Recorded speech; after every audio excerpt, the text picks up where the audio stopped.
Hello and good morning, everyone. OnlyPositivity here. I have my coffee with me, ready to kick off podcast number 28 on the series that I'm looking to launch called Elevated Thoughts.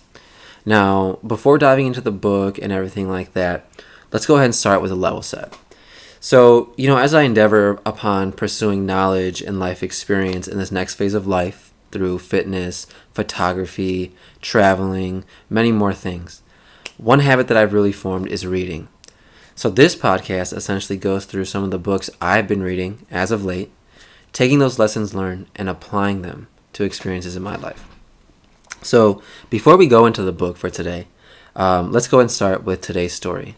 So this story has to do with one of my trips to New York. So now New York is an amazing city. New York City is an amazing city.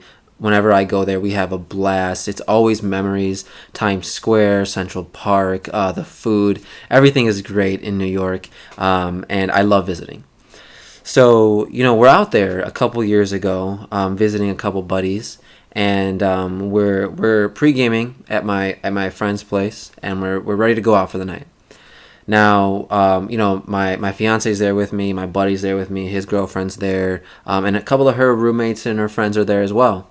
So we're going out to this bar on a Friday night, and one of her friends gets a little bit too drunk, right? We're headed out. That can happen. It's a fine balance sometimes between the time you leave your apartment and by the time you get to the club or the bar, right? So we get to the bar, and it's pretty crowded, but we're meeting other people there, so it's really nice. And this one girl who was a little bit too turned before we left, she starts throwing up in like these potted bushes outside of the club, and we're like, all right, this might turn out to be not so great of a night, but whatever, right? So some guy from the bar next door, which was closed, he was just closing up, he comes out and he goes, don't throw up in that bush, don't throw up in that bush. And at that point, I'm like, well, dude, what is she gonna do, man? Like, just back off, man. Just leave her alone. Like, I will take care of it, And I was, I felt like I jumped to the conclusion with that guy too quickly.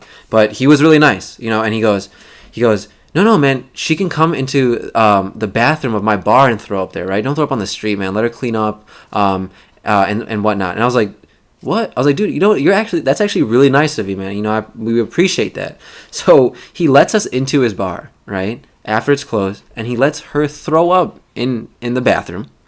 And all the while, he's like, hey, man, you guys want to try some of our house whiskey? And I'm like, what? And then he goes, yeah, man, on me, dude, go ahead. And I the whole time I'm feeling like, I wasn't an outright rude to him, but the whole time I'm feeling like, man, maybe I shouldn't have come off as aggressive as I did when he initially told her not to throw up in those bushes. And the point of that is that you learn, right? You learn to not react poorly to things. Not that I did in that situation, but it's good. You never know people's intentions, so you never want to start off on a bad foot. So just an interesting story, right? Ratchet as hell, but learning something from every story that I go through. So, anyway, let's come back to the book for today, right? So today we're going to go through the final chapter in the crime book by Big Ideas Simply Explained. So today we're going to go through serial killers, right? And we know there's a lot of different topics that we've been going through in this book, right? Kidnapping, white-collar crimes, con artists, murders, things like that. So today we're going through serial killers, and it's a very interesting trajectory that we have lined up for today. So let's just go through some basic ground rules, not really, but some basic high-level points. So the book defines a serial killer as a person who commits 3 or more murders on separate occasions. But that definition was revisited in the mid-1900s to the unlawful killing of 2 or more victims by the same offender or offenders in separate events. So they revisited to, instead of 3 or more murders, it became 2 or more victims. And, that's just to make the distinction between serial killer and mass murder, which is mass murder, they define as at least 4 victims are slain in a single location at one time, right? So that's a distinction between mass murder versus a serial killer. So we'll start there, and then we'll jump into the first story for the day. So that's going to be Elizabeth Bathory, who is from the Kingdom of Hungary, and this happened between 1585 and 1610. So these stories all start with kind of painting the picture or just laying the foundation. So that's what we're going to do. So they start with a 50-year-old woman who was walled into a windowless suite inside Kachtis Castle in Slovakia. There was only small slits in that room for air and for food. She was kept there for 5 years, and this was the end of Elizabeth Bathory's life, right? After she was convicted for the murders. So now let's go through all the backstory and the events leading up to that. So, a little backstory on Elizabeth Bathory. She came from one of Hungary's most elite families, most distinguished families. And we know there's a lot of issues with nobility, right? There's a lot of issues with legacy and things like that can cause people to become really cynical, really sadistic, things like that, right? We see with like Jeffrey Epstein. Weird guy, right? Really weird guy. And a lot of people who come into wealth and like that, like are from big names. We see Clinton with the Monica Lewinsky stuff and things like that. They begin to abuse their power, and it gets worse and worse, snowballs out of control. So I'm not saying all rich people do that. It's just a theory, right? We see child prostitution, things like that happening in Hollywood, accusations of that. It's kind of crazy, So anyway, when Elizabeth Bathory was 15 years old, she married a guy and named Count Ferenc Nadasdy. A weird way to spell Frank, right? It's Ferenc, like Ferenc. So anyway, so they were gifted this castle, Kachtis Castle. I could be butchering that, but it was a wedding gift. It was a whole castle. So her husband Nadasdy was the commander of a Hungarian army unit fighting against the Ottoman Empire. So this guy was known for his cruelty and for torturing soldiers that he captured. So, a couple red flags there. So we see that he was brutal, right? Torturing, capturing. This could very easily have carried over into his relationship with his wife. So going forward, after a few years, Elizabeth started illustrating some really peculiar behavior. So she would start associating with women who were known to be witches, and she started torturing her servant girls as well. And who knows where this all stemmed from? It could be abuse from her husband. She could have just become bored, and the basic stuff did not appease her anymore, and she started going down a little bit of a wonky, weird path. Getting into some dark stuff. So we move forward, and Nadasdy ends up dying. Okay, and at that point, I guess Elizabeth took a turn for the worse, right? So let's say he was her abuser, right? He's her abuser. He dies. She identified with him for so long, since she was 15 years old, and now what does she do, right? So she follows in his footsteps, I guess. So she takes a turn for the worse. She starts abducting, torturing, killing girls. She would lure local girls to her palace, and she would promise them work, right? Bait them. And then she would torture these wealthy girls who would come to her quote-unquote school to learn etiquette. So, as these things happen, you'll see a pattern throughout these stories where essentially they begin to become careless, right? Rumors start to circulate. It's unsustainable, right? If girls are coming to the castle, they're never coming back. It's only going to be a matter of time before, someone alerts the authorities, someone has questions, and eyebrows are raised, right? So we flash forward to 1610, and one of Bathory's victims actually escaped from the castle, right? And you don't know who's helping Elizabeth at this point, right? But if you're going to be kidnapping people and you're going to be keeping them captive, I would assume best practices, for being a murderer are you got to be vigilant of the people you're keeping hostage, right? And like I said, I'm sure she became careless over time. She started capturing more and more victims, and before you know it, she's got too much to manage on her plate, right? So one escaped, like I said, and that girl testified and then the king of Hungary was ultimately forced to, conduct an investigation on the palace. So there was a raid on the castle, and they found one dead girl who was drained of her blood, which is really gross, super sick. And they found another girl who was almost dead. So they started searching more and more and more, and they found more girls, both alive and dead. And there were at least 50 bodies buried beneath the castle as well. So who knows the number of victims that she actually went through throughout her time. So one of the servants actually was questioned and said they had seen Bathory throughout her trajectory, developing into this monster and her killing spree. And they estimated about 650 victims. So, Bathory was on a rampage. We see this lack of affect, right? No regard for human life, seeing human life as dispensable with some of these serial killers. So they have something hasn't clicked up there, and they have a real problem, and they can't be empathetic towards other humans and their pain. So we go forward. She was obviously sentenced to death, but they didn't kill her. They didn't execute her on the spot, right? This was back in the 1500s, early 1600s. So what they did was they sentenced her to confinement. And that was a story I told at the beginning, right? Where she was walled in to a room within her own castle with slits for air and for food.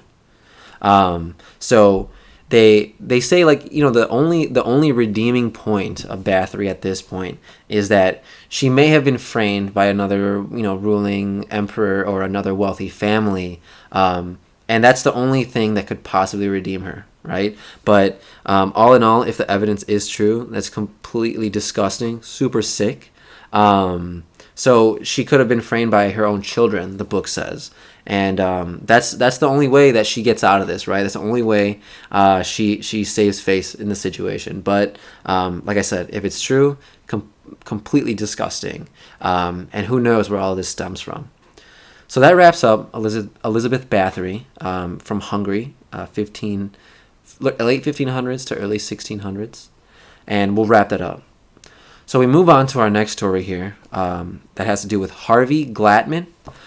Takes place in Los Angeles, California, from 1957 to 58. So, right, we're jumping forward many centuries, and the type of murder, the methods used are going to change, but some of the underlying issues are still present, and I'll call those out as we go through. So, in this particular chapter of serial killers, the book paints a picture at the end at first, and then we'll backtrack. So, they say that locked away in a toolbox in Harvey Glattman's apartment was many photographs that showed tied up women scared for their lives. Other pics showed dead women with their bodies positioned in certain poses. So really, really gruesome stuff. And the fact that he's taking pictures, keeping them for later, shows some hidden sexual drives, potentially, some childhood trauma. They don't go too deep into the psychoanalysis of this guy, but clearly he had some issues. So talking of his issues, right? So he had some issues from the start, from when he was a kid. There's some childhood red flags, and it's sad that the justice system or any type of psychiatric help couldn't find him and fix his issues or at least help him deal with them. So In Harvey Glattman's teens, he began to break into women's apartments. He would tie them up and he would rape them. So in his teens, he would do this. He took pictures of them to remember the occasion. And in 1945, he was actually caught breaking into a house and was charged with burglary. So he gets out on bail. He rapes a woman, and then he serves 8 months for that. So, for me, 8 months, I know he was a minor probably, but 8 months is very little to serve for rape. But, just a side minor detail, I guess. So he gets out of jail, right? Gets out of jail, and he moves to New York. He's convicted for a string of muggings, and he was sent to jail, diagnosed as a psychopath. So he gets out on parole, right? He gets on parole in 1951. He moves to Colorado. And works as a TV repairman. So what they don't do is mention anything about Harvey Glatman's like upbringing or his parents, right? But there has to be some sort of childhood trauma somewhere in his past, because clearly something has gone wrong, right? There's an issue, there's an opportunity for therapy. But anyway, that's aside. So let's talk about how he used to bait women into these issues, or into his crime sprees. So, 1957, Glatman moves from Colorado to LA. So he poses as a photographer to attract young women and promises them a modeling career. Now, the guy's smart, right? Because he knows young, impressionable women are going to want to be discovered. And just imagine that, right? You're preying on these innocent girls, and they come to your room, your apartment, your hotel room, thinking that they're going to be discovered, right? After this, I'm going to make it big. And they roll into this situation that is completely the opposite, dangerous, and ultimately fatal for them, right? So horrible situations.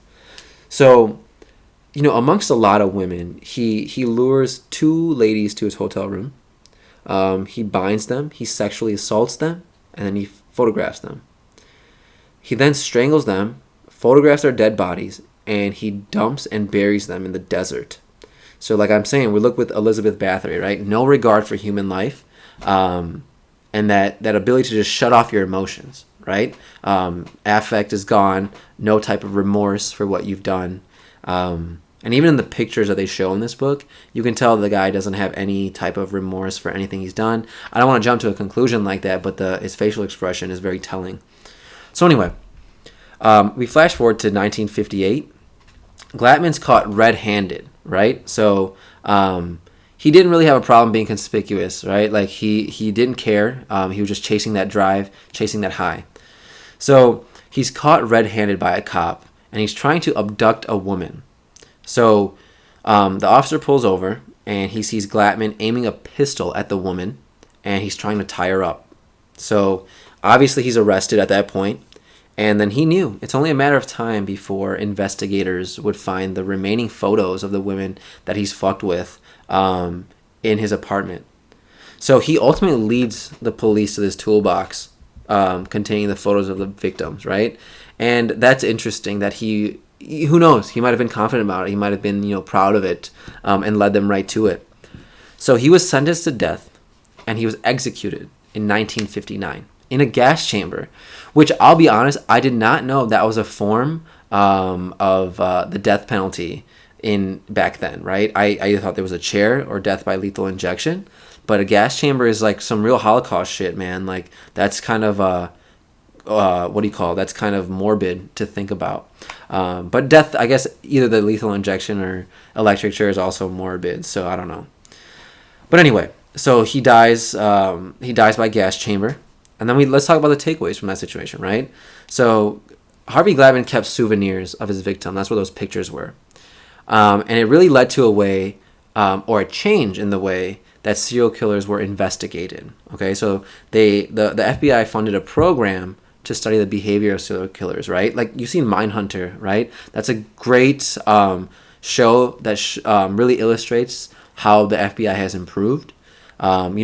Serial killers were never really monitored. There was not even a term such as serial killer because they just didn't have that type of intel. They didn't see patterns like that. But as time has gone on, so has technology. It's become more sophisticated, and they have clear insight into the profiles of serial killers now.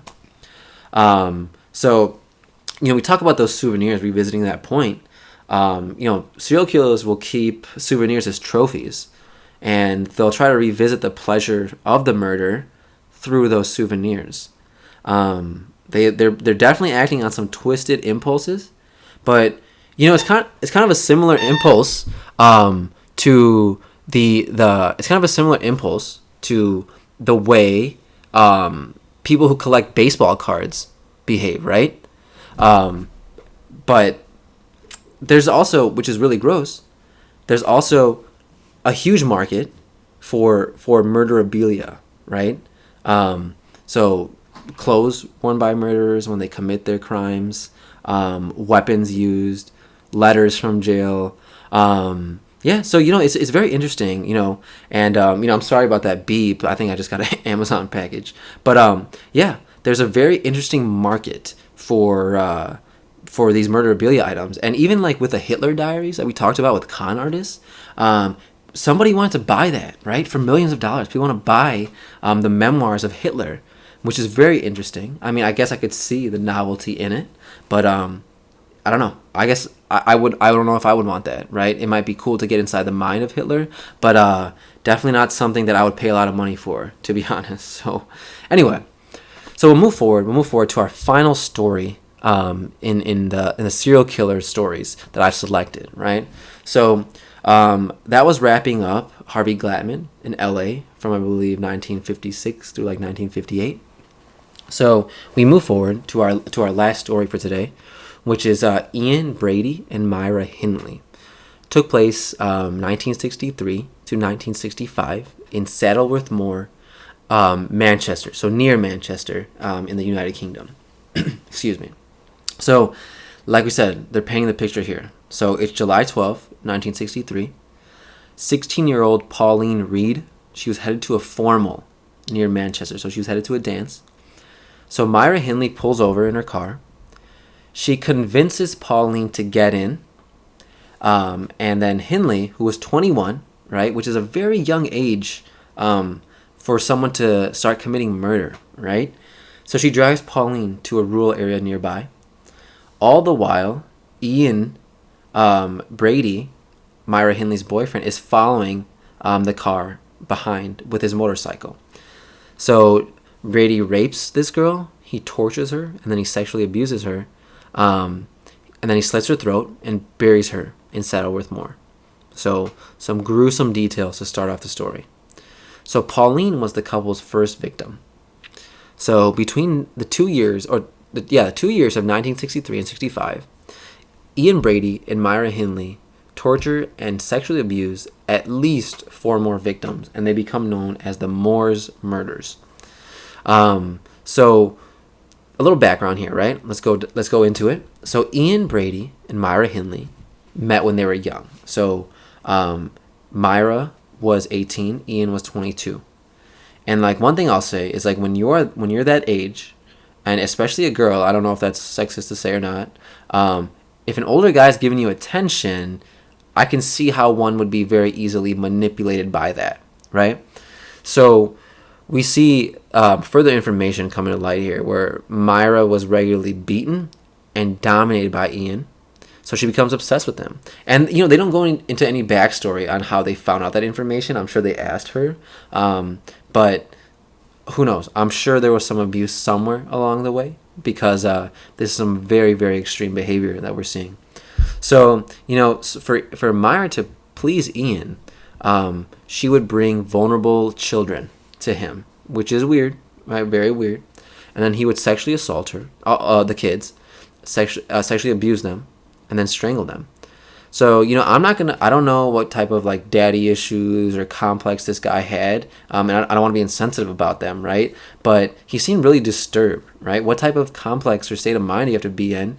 For one, for Myra to bring young kids to be raped by her boyfriend.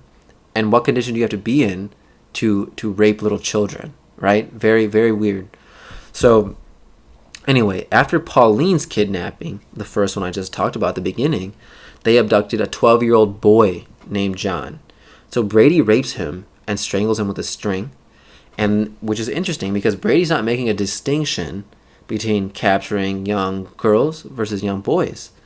So they abduct another 12-year-old boy named Keith while he was on his way to visit his grandmother in Manchester. They kill him, bury him in Saddleworth Moor as well. So, later on, Ian and Myra go to a fair, and they abduct a 10-year-old boy or girl named Leslie. They capture her, they bound her, and they take, pornographic pictures of her. They made a 13-minute audio of Leslie screaming and pleading for her life, which is very gruesome, very sad, but you see them keeping memorabilia, pornographic photos, audio, so they can revisit it later. So they strangle and bury her in the moor. Now, we talk about how serial killers begin to get sloppy. So here's a downfall. Ian started to grow arrogant really quickly, cocky almost. So, as these things happen, you're going to become more and more careless with your actions. Ultimately, you're going to slip up. So Brady pulls in Myra's brother, David, and he's 17 at the time. So Ian lures this engineering student, the 17-year-old boy named Edward. He lures him to his home, and he sends Myra to go get David, her brother, to help him with the murder. So all the while, Ian hacks Edward to death, right? The 17-year-old engineering student, with an axe. So then David comes back, and he's mortified, right? He's watching the whole thing. And he even helps them clean up, and then he runs home to his wife and calls the police from a phone booth. So, I don't know David, right? But it would be a very tough situation to be in, where you see this very horrific event happen, and you're kind of like, okay, if I speak up, is this dude gonna kill me? How do I get out of this, right? I would be very confused in that situation too. So it'd be tough, right? I'm not saying I would do the same thing he did, but it would be a tough call to make. So what happens is they call the police, right? The police come and get them. Brady and Hindley were arrested right away. The police searched their home. They found the pornographic photos and the audio for Leslie's murder. So they found other pictures for people that they buried at Saddleworth Moor as well. So naturally, a search is going to ensue, right? So they assigned about 150 officers to search the whole entire moor. And they discovered a few other bodies, to be honest. And obviously, Ian and Myra were found guilty of 3 murders. And once they were convicted, they confessed to the murder of Pauline and Keith. So another 100-day-long search ensued, and the authorities found Pauline's decomposed body in a shallow grave. Very sad ending there. So both Ian and Myra were convicted. Myra Hindley actually died in prison in 2002. She was 60. So if she had not died, she'd probably be still alive today. Ian Brady was declared criminally insane and confined to a high-security hospital. So they don't mention his death anywhere, so I'm assuming he's still alive. But one thing they do mention is that he has repeatedly asked to be allowed to die. So there's something very, very innately wrong with this guy. He has a death wish. He is abusive. He is sadistic. But one thing, with a lot of these situations, you would hope that therapy or there's treatment for this, right? But it's not that cut and dry, right? Behavioral health, mental health issues are very serious, and it's not as clear cut as giving someone a pill and remedying it that way. So, the takeaways here is for me is through abusive relationships, right? So talk about that for a second. So, throughout history, right? They mention that women with no previous criminal records, Bonnie and Clyde, the situation here, they'll commit extremely horrific crimes with their significant others, and what that comes down to is abusers. They tend to isolate their significant others, right? Remove them from their family and their friends. So all they have is their abuser now. So their self-esteem is lowered, and their character is destroyed, right? So dominant partners are going to try to control their significant others. Who knows if that was the case here, right, with Myra and Ian. Myra claims that she had no intention to kill and was manipulated by her boyfriend, Ian. And it's a gray line to walk, because Myra was bringing little boys and girls to Ian to kill. She picked up Pauline in her car on the way to the ball that she was headed to, and she knew all the while that Ian was right behind her. Right? She could have driven off. She could have not picked up Pauline to begin with, or not assisted in cleaning up any of the murders, gone to the police after the first murder occurred. Right? So there's a lot of options there, but not for me to speak on. I wasn't in the situation. It's just it's like I said, it's a gray line to walk when you talk about your partner forcing you to do something. So I'll wrap that up, and those are the stories for today. I hope you guys are enjoying the podcast. I did get a new mic for today, actually. So let me know if it's better or worse, and I can adjust accordingly, right? Some feedback I've been getting is that my previous headset was kind of fogging up the audio, so try to remedy that with this. So you know what? Hope you guys are enjoying the podcast. Feel free to leave me any feedback, and remember, only positivity. Thanks, guys.